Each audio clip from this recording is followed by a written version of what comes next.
এই তো এসে গেলাম গাজী কালো চম্পাবতীর মাজার দিঘির পারে। ওদিকে একটা দিঘি আছে, পেছনে একটা দিঘি দেখলেন। এই যে মূল গেট, মূল গেটে দেখতে পাচ্ছেন শাহ গাজী কালো চম্পাবতী মাজার শরীফ, বাদুর গাছতলার বাজার, কালীগঞ্জ, ঝিনাইদহ। এই যে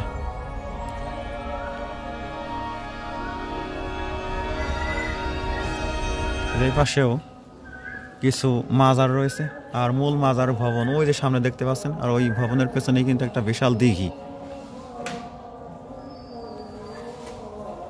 আমরা ভিতরে প্রবেশ করব।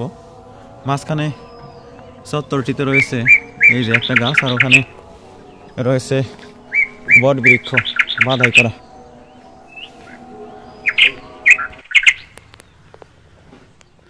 এই তো সেই বিশাল বট গাছটি দেখতে পাচ্ছেন, অনেক বড় আকারের একটা বট গাছ মাজার প্রাঙ্গণে। চতুর্দিক প্লাস্টার করে বাঁধানো রয়েছে, আর এখানে পাথরগুলো রয়েছে যে সামনে। এই যে পাথর না, এটা কলস, এটা কলস দেখা যাচ্ছে এখানে একটা। এই যে মাজার ভবন, এইখানে কিন্তু গাজী কালো চম্পাবতীর মাজার এই বিল্ডিংয়ের অভ্যন্তরেই। আর ওই পাশটা আমি একটু দেখাবো, বহিরাঙ্গনটা। এই যে মাঝখানে একটা মাজার রয়েছে, আর ওই দিকে গেলে দেখা যাবে একটা বড় আকারের দিঘি রয়েছে, অনেক দর্শনীয় একটা দিঘি। সেই দিঘির দিকে আমি যাচ্ছি। দিঘির ঠিক মাঝখানে আর একটা আইল্যান্ড রয়েছে। আইল্যান্ডে কলা গাছ সহ অন্যান্য গাছগাছালিতে একেবারেই পরিপূর্ণ হয়ে আছে। এই পবিত্র ভূমিতে গাজী এবং কালো তাদের যে বীরগাথা, তা আজও লোকমুখে প্রচলিত হয়ে আছে। গাজী চম্পাবতীকে কীভাবে, রাজার কন্যাকে কীভাবে যুদ্ধ করে উদ্ধার করলেন, এবং অত্র এলাকায় ইসলাম প্রচারে যে অসামান্য অবদান রেখেছেন গাজী এবং কালো শাহ এই দুইজন, সেই ইতিহাসগুলো আপনাদেরকে আমি সংক্ষেপে শোনাবো। আমার সাথে থাকুন।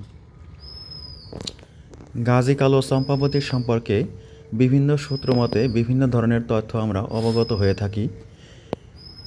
খুবই অলৌকিক ব্যাপার স্যাপার, মুখরোচক কাহিনী।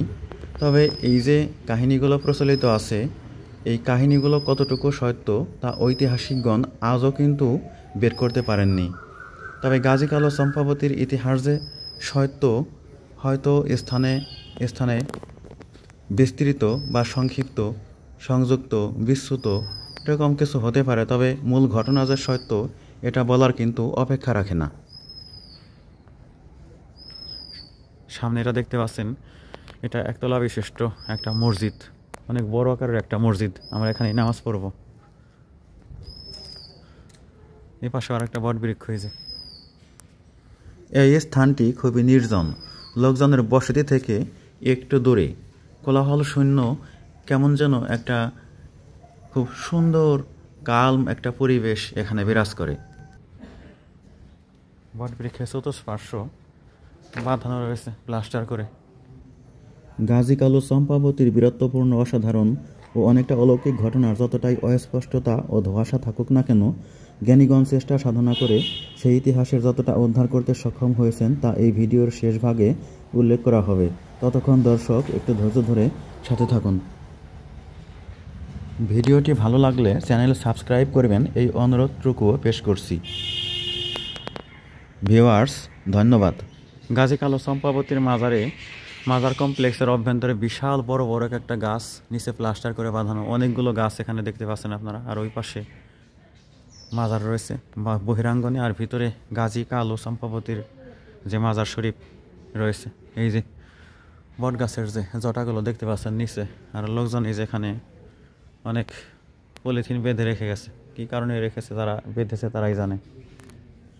গাজী কালোর জীবনালক্ষ্য সঠিকভাবে উদ্ধার করার জন্য আরও ব্যাপক গবেষণা করা প্রয়োজন। এজন্য বিভিন্ন প্রামাণ্য গ্রন্থ থেকে আরও অধিক তথ্য সংগ্রহ করতে হবে। বন্ধুরা, এতক্ষণ ভিডিওতে শরিক থাকার জন্য আপনাদেরকে আমার পক্ষ থেকে অসংখ্য ধন্যবাদ। আপনারা চ্যানেল সাবস্ক্রাইব করবেন। আর একটু পরে ভিডিওটি শেষ হয়ে যাবে, ভিডিও শেষ পর্যন্ত সাথে থাকুন।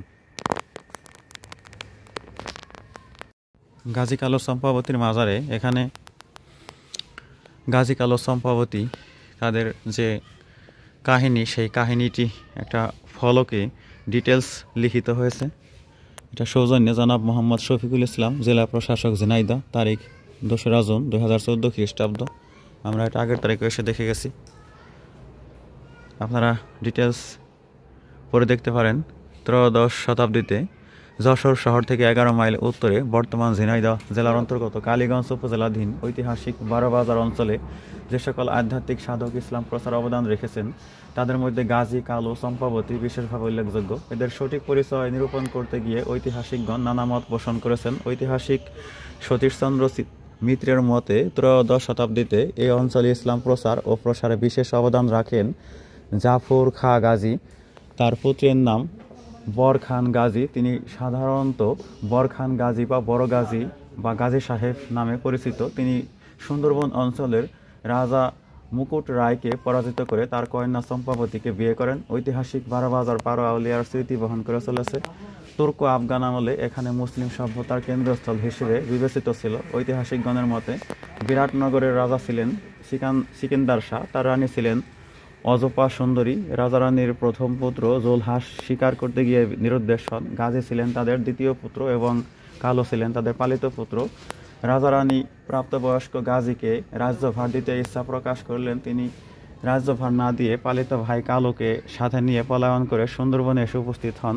তারা ফকির বেশে বহুদেশ ভ্রমণপূর্বক ব্রাহ্মণনগরের মুকুট রায়ের সাথে যুদ্ধে লিপ্ত হয়ে তাকে পরাজিত করে চাঁপাইনগর শ্রীরাম রাজার দেশে আগমন করেন। এই চাঁপাইনগর আধুনিক বারোবাজারের একাংশ। ঐতিহাসিক AFM আব্দুল জলিলের মতে গাজী পৈতৃক বাসভূমি হতে পলায়নপূর্বক বহু জনপদ ভ্রমণ করে চাঁপাইনগরের শ্রীরাম রাজার দেশে অসাধারণ আধ্যাত্মিক শক্তির প্রভাবে ইসলাম প্রচারে আত্মনিয়োগ করেন। গাজী কালো চম্পাবতীর সম্পর্কে যে বিবরণ পাওয়া যায় তা সবই ঐতিহাসিক উপাখ্যান এবং গাজীর গীত, উপন্যাস, পুঁথি সাহিত্য, কিংবদন্তি, জনশ্রুতি বা স্থানীয় প্রবাদ সর্বস্ব। সুতরাং গাজীর ঐতিহাসিক সত্যতা সম্পর্কে মতামত প্রকাশ করা দুরূহ ব্যাপার। তবে সিলেট থেকে সুন্দরবন হয়ে গাজী নামে যে আধ্যাত্মিক সাধক বারোবাজার বা চাঁপাইনগরে এসে হাজির হন, তিনি বহু হিন্দু ও বৌদ্ধকে ইসলাম ধর্মে দীক্ষা দেন। যশোর জেলায় তার আগমনকাল নিশ্চিত করে বলা না গেলেও এতটুকু বলা যায় যে গাজী কালো চম্পাবতী কিংবদন্তি কিংবা বাস্তবতায় তারা বারোবাজার থেকেই সর্বপ্রথম ইসলামের বিজয় পতাকা উড্ডীন করেছিলেন। গোটা দক্ষিণ বাংলা তাদের স্মৃতি বুকে ধারণ করে নীরব নিথর হয়ে আছে আজকের বারোবাজার। সৌজন্যে জনাব মোহাম্মদ শফিকুল ইসলাম, জেলা প্রশাসক, ঝিনাইদহ। তো বন্ধুরা, আপনাদেরকে ধন্যবাদ এতক্ষণ ভিডিওতে সাথে থাকার জন্য। অবশ্যই চ্যানেল সাবস্ক্রাইব করবেন, লাইক করবেন, কমেন্ট করবেন। আপনাদের সুন্দর জীবন কামনা করে আমি এখানেই ক্লোজ করে দিচ্ছি। মোহাম্মদ রফিকুল ইসলাম, ফি আমানিল্লাহ।